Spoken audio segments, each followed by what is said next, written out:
Hello అండి. First time ఇంట్లో dry fruits laddu అయితే ట్రై చేశానండి. టేస్ట్ ఎలా వచ్చిందనేది లాస్ట్లో అయితే చెప్తాను. నేను తీసుకున్న డ్రై ఫ్రూట్స్ అండి almonds, kaju, sunflower seeds, pumpkin seeds, pista and dates. ఇవి 1 by 1 గీలో ఫ్రై అయితే చేసుకున్నానండి.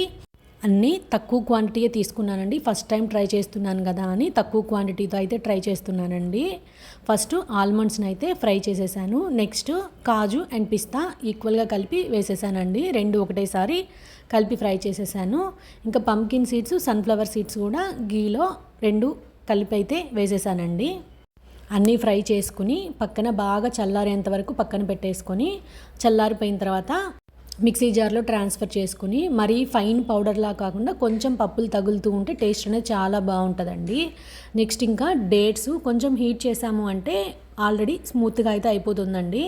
నేను మిక్సీ జార్లో వేసేసానండి. డేట్స్ కూడా నార్మల్గా మనం కొంచెం హీట్ చేస్తే డేట్స్ కూడా స్మూత్గా అయితే అయిపోతాయండి. డేట్స్ మిక్సీ జార్లో నుంచి పౌడర్ చేసి పెట్టుకున్న దాంట్లో బాగా యాడ్ చేసేసి కలిపేయడమేనండి. ముద్దలు ఎలా వస్తాయని టెన్షన్ పడ్డాను, బట్ పర్లేదు బాగానే వచ్చాయి. ఇంకా టేస్ట్ అయితే చాలా బాగుందండి. కొంచెం స్వీట్ అయితే తగ్గినట్టు అనిపించింది, కానీ టోటల్గా టేస్ట్ అయితే చాలా బాగుందండి. పిల్లలు డైలీ ఒకటి ఇచ్చామంటే స్ట్రెంగ్త్ అనేది చాలా బాగుంటుందండి. ఇంకా మీకు వీడియో ఎలా అనిపించింది అనేది కామెంట్ చేయండి. వీడియో నచ్చితే లైక్ చేయండి. Thank you for watching.